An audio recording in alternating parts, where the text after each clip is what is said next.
Hoje o nosso café é com Antônio Miranda, membro da Academia de Letras do Distrito Federal, que reservou um espaço na sua agenda para conversar com a gente. O sertão pernambucano recebe um maranhense que mora no Distrito Federal. Ele é professor, escritor, sua formação é em bibliotecologia e o doutorado em ciência da comunicação. Atualmente, ele ministra cursos e aulas no Brasil e em países ibero-americanos, como Portugal e Espanha. Antônio Miranda, bem-vindo ao nosso programa. Para começar a nossa prosa, eu quero que o senhor explique o que é a bibliotecologia. Bom, é uma disciplina bastante com tradição no Brasil. Ela começa no início do século passado, pioneira na América Latina, para ajudar a formação de profissionais para desenvolver e prestar serviço em bibliotecas de todo tipo, desde bibliotecas públicas, bibliotecas especializadas, científicas, etc.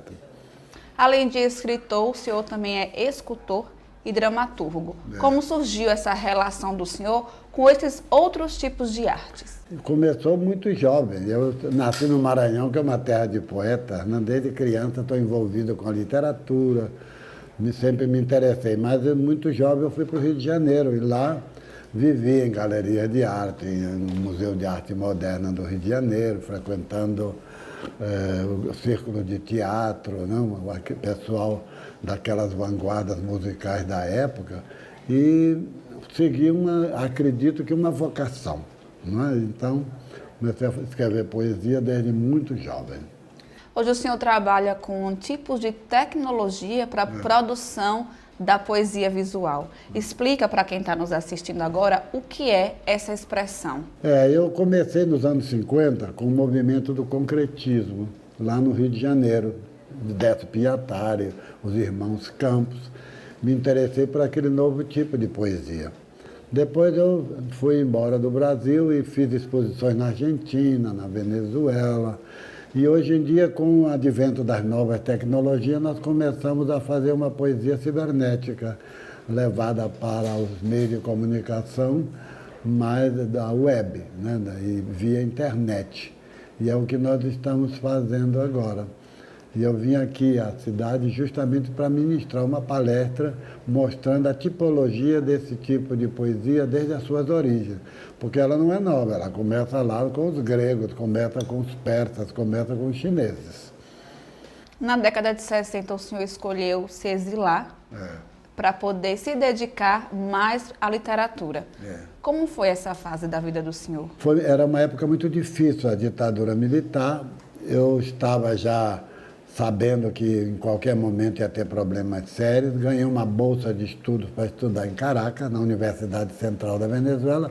Fui fazer biblioteconomia lá, bibliotecologia, como dizem os venezuelanos. E, paralelamente, eu fundei grupos de teatro, trabalhei com músicos, compondo peças musicais, viajamos por muitos países da América Latina. Então, eu sempre dividi a minha vida entre o campo profissional da biblioteconomia e agora a ciência da informação na pós-graduação e esse outro lado meu, que é o da poesia. O senhor citou que tem escola de teatro na Venezuela, no Peru, e foi através de peças teatrais que o senhor ficou conhecido Brasil afora. Qual que é a peça, qual que é a criação do senhor que foi mais significativa em sua carreira? Eu fui para a Venezuela em 1966. Em seguida veio aquele movimento mundial de 1968, que virou o mundo de cabeça para baixo. E no Brasil acirrou muito mais a perseguição, a censura, né? E na Venezuela, ao contrário, era um país com uma liberdade de expressão absoluta. E eu tive a oportunidade de formar na biblioteca em que eu trabalhava um grupo de teatro. Esse grupo não tinha intenção mais do que fazer algumas apresentações, mas o êxito do nosso trabalho foi tão grande, com um espetáculo chamado Tu País Está Feliz, que era uma tomada de posição sobre o que estava acontecendo no país, na América Latina, principalmente na perspectiva dos jovens. E o espetáculo estreou em Caracas em 1971. E de lá para cá, aquilo se transformou numa escola de teatro, num instituto, e viajamos por mais de 20 países, ganhamos prêmios. E é lógico que eles não montam apenas espetáculos meus, né? Apesar que representam meus espetáculos de vez em quando. mas eles montam o repertório de teatro universal. Como foi ser colaborador de 3 jornais de países diferentes, como na Argentina, na Venezuela e aqui no próprio Brasil? Eu comecei, em verdade, no Jornal do Brasil, do Rio de Janeiro, que tinha, naquela época, o suplemento dominical, que foi um paradigma, uma mudança de formato de jornalismo no Brasil. Reinaldo Jardim era um gênio, ele mudou a cara dos jornais no Brasil, e eu colaborei, escrevendo artigos sobre literatura, fundamentalmente. Eu ganhei um prêmio de viagem à Argentina nos anos 60, passei lá um ano, e tive a oportunidade de colaborar com a revista, o jornal lá, que era La Nación, também o mais importante do país, a convite de amigos. E, morando na Venezuela, colaborava com Imagen, que era uma revista literária muito importante. E de lá para cá, hoje eu trabalho mais em revistas na web, que é o que se faz hoje em dia, né? A forma de se fazer o jornalismo se diferencia nesses 3 países? Muito. Naquela época, nós estávamos num mundo de transição, né? Logicamente, a Venezuela era um país que tinha condições econômicas privilegiadas por causa dos petrodólares, né? Muita tecnologia, muita liberdade. E já os outros países entraram em crise, entraram em ditaduras, e aí a situação ficou complicada para o jornalismo. Passaram a ter certas restrições, algumas dificuldades. E que é o que passava no Brasil, onde havia uma censura oficial, né? E restringia. Mas isso nunca impediu que os jornalistas resistissem, tivessem até jornais clandestinos, não, que simulassem, encontrassem formas de enganar a ditadura, e a gente sobreviveu esses tempos todos, e acho que o jornalismo hoje é muito mais independente do que foi em outras épocas. Tomara que ele continue assim. Bom, falando em jornalismo, o senhor tem curso em jornalismo científico. Como é trabalhar com arte e com o jornalismo científico? O senhor tem influência dessas duas áreas? Olha, hoje a arte e ciência estão interligadas. Não há arte sem ciência, não há ciência sem arte. E não há ciência e arte sem tecnologia. É um tripé. Essas 3 coisas estão relacionadas. Eu nunca consegui distinguir uma da outra. Eu fui fazer comunicação na ECA, Escola de Comunicação e Arte da USP, onde havia realmente uma vanguarda no jornalismo brasileiro, no ensino de jornalismo brasileiro. José Marques de Mello, uma série de professores de nomeada, né? E lá eu fiz jornalismo científico porque eu venho da Embrapa. Eu trabalhei como cientista, como bibliotecário lá na Embrapa, na montagem do sistema de informação da Empresa Brasileira de Pesquisa Agropecuária. E o jornalismo científico era a forma de levar a público conhecimento científico, qual é a forma mais adequada, mais orientada para o entendimento do público ouvinte ou leitor ou assistente, né? Como hoje se faz através da multimídia. Bom, o senhor fez graduação em um país, fez pós-graduação em outros, já percorreu mais de 40 países. É verdade. Qual é uma história que o senhor tem para contar mais interessante sobre essas andanças nos países mais exóticos? Olha, eu acho que talvez o país que eu me lembro assim, com mais estranhamento e ao mesmo tempo fascínio foi a Tunísia. Porque a Tunísia é um país muçulmano, mas naquele tempo, e ainda hoje, talvez um dos mais abertos, né? E aquele encontro de culturas, né? Você encontrar a cultura muçulmana, os vestígios de Cartago, onde começa o alfabeto, né, que a gente usa até hoje, dos cartagineses, né? Você ir às ruínas românicas, chegar até o deserto de Saara, para mim foi desvendar um mundo completamente novo. E na cidade de Monastir, que é uma cidade toda amuralhada, aconteceu um fenômeno extraordinário. Estavam filmando exatamente o Nazareno, um filme italiano sobre a vida de Cristo, e os árabes vestidos de judeus açoitando Cristo. Era muito estranha aquela situação.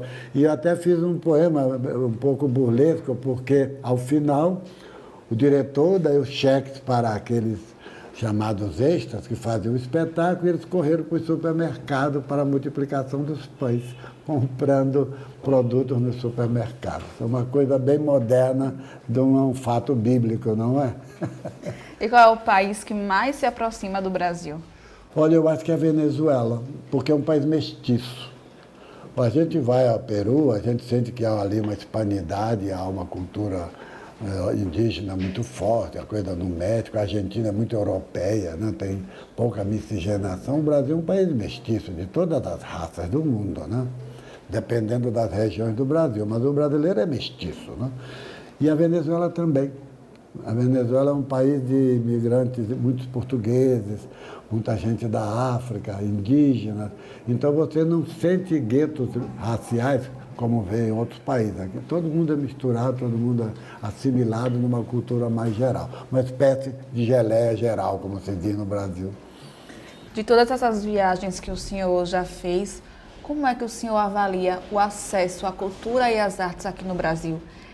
Esse é um problema só daqui do país ou existe em outros lugares também? Eu não sei, olha, eu me surpreendo, por exemplo, eu vou ao Festival da Língua no México, um teatro de 3 mil lugares, cheio.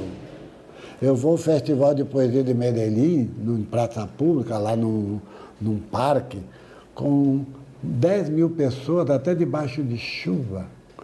E você vê aqui muitos eventos no Brasil, se não tiver música, não tiver festejo, é muito difícil você trazer as pessoas para a literatura.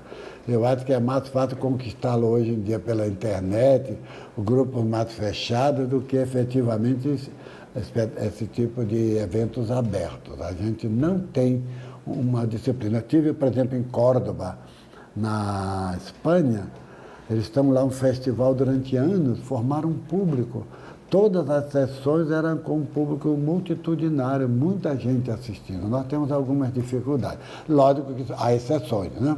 Eu mesmo organizei um festival em Brasília e estava com um teatro lotado. Mas isso é exceção, não é regra, não. Ao contrário, há poucos dias atrás, na Universidade de Brasília, um evento enorme, em homenagem a Cortázar, um grande escritor, e o número de pessoas era decepcionante. Bom, o senhor é nordestino, embora tenha ido embora aqui da região, muito novo, mas com certeza o senhor deve ter alguma obra, algum poema que lembre o que foi que o senhor viveu aqui. Então eu vou pedir para encerrar que o senhor leia o poema. Eu tenho muitos poemas sobre o Nordeste. Esse aqui não é propriamente sobre o Nordeste, é sobre a minha mãe, que era nordestina também. Eu escrevi esse livro, O Despertar das Águas. O Maranhão, ao contrário de outros estados do Nordeste, tem muita chuva, muita água, é pré-amazônico, né? E eu escrevi esse poema sobre a minha mãe, que era uma senhora humilde, lá do interior do estado, uma mulher com convicções religiosas muito fortes, com uma visão de mundo de sacrifícios, porque essa era a realidade da mulher naquele tempo. Então, minha mãe morreu atribulada, relembrando o enxoval encardido, na gaveta entreaberta, seus desejos contrariados. As flores apenas vicejam e já sucumbem, desamparadas pela providência. Adiou todos os prazeres para satisfazer as vontades alheias. Seus joelhos penitentes e seus dedos de novenas rogavam pelos vivos com extrema devoção. Enxergando a família em desespero, acreditando no nascimento de estrelas e na eternidade dos cristais. Estava segura do aperfeiçoamento contínuo dos espíritos. Morte e vida seriam fases de uma mesma existência. Mas dizia não haver descanso algum depois da morte. Parabéns. Muito obrigado. O poema é lindo. A gente chegou ao fim do nosso café, da nossa prosa, infelizmente, mas a TV Caatinga agradece o senhor estar aqui com a gente hoje, batendo esse papo. Espero voltar um dia, estou à disposição da Univasp, né, para continuar colaborando com os programas acadêmicos. Muito obrigado. Obrigada a você também que acompanhou mais um Entre um Café, uma prosa. Até o próximo programa.